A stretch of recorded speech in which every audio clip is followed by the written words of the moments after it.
مولانا سعید احمد خان صاحب کو دیکھا ہے، اور ان کو میں نے نہ دیکھا ہوتا تو نبی کے اخلاق کو عملاً سمجھنا مشکل ہو جاتا۔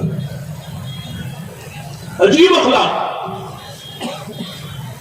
حضرت کا ایک بیان میں نے سنا، علماء میں کر رہے تھے، فرمایا کہ علماء بھی گھر میں مہمان کے آنے کی دعا کریں۔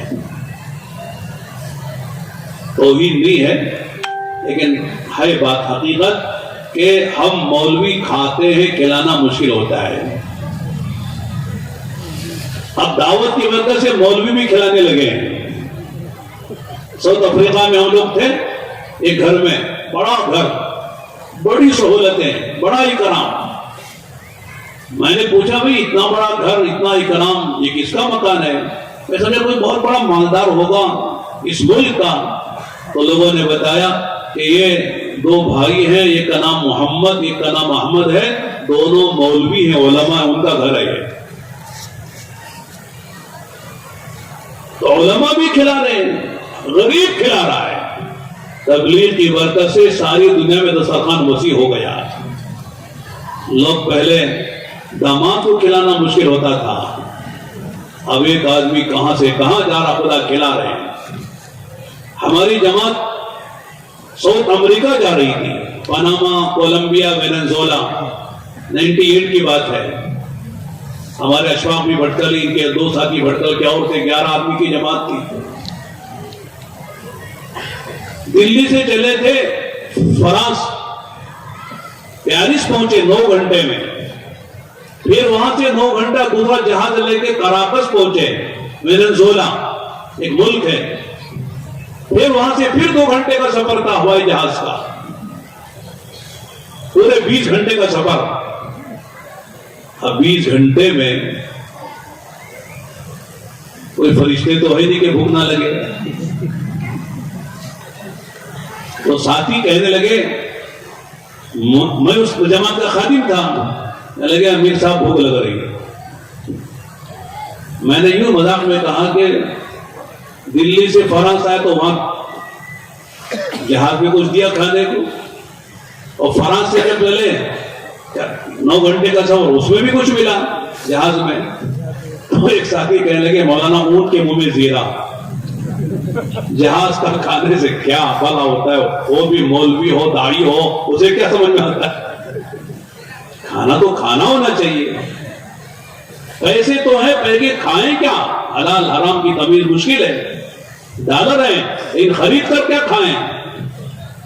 ایسی میں نے کہا ساتھیوں سے، بھائی اللہ کے راستے میں ہم ہیں، لہذا اللہ راستہ اللہ نظام کر سکتے ہیں، اللہ کے لیے کوئی مشکل نہیں ہے۔ اس لیے کہ میں نے یوں کہا کہ بنو سلوا، اللہ نے بنی اسرائیل کو حضرت موسیٰ کے ساتھ وادی تیہ میں 40 سال کھلایا ہے بغیر کمائے۔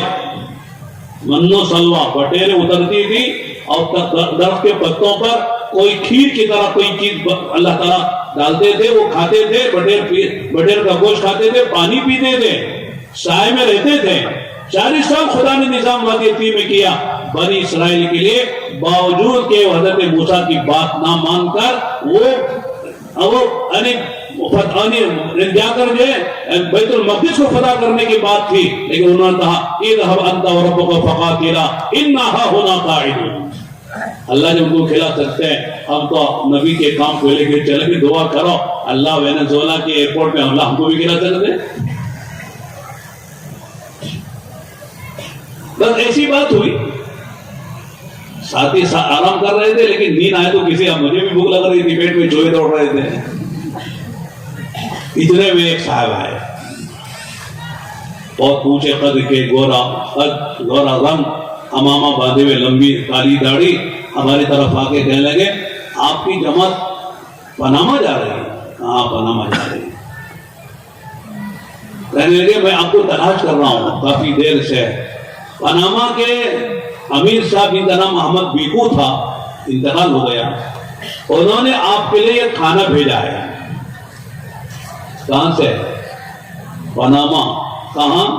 ہم وینزویلا میں، ابھی 2 گھنٹے کا ہوائی جہاز کا سفر ہے۔ میں نے ساتھیوں کو کہا اٹھو، منو سلوا، اللہ نے اتار دیا ہے۔ یعنی خدا تعالیٰ ایسا نظام دعوت کی برکت سے، حالانکہ وہ ہم کو نہیں جانتے، ہم ان کو نہیں جانتے، پہلی مرتبہ ہمارا سفر ہو رہا ہے،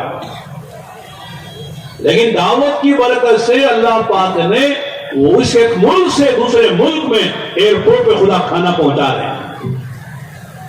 آج تک اس کھانے کی لذت ہم کو محسوس ہوتی ہے۔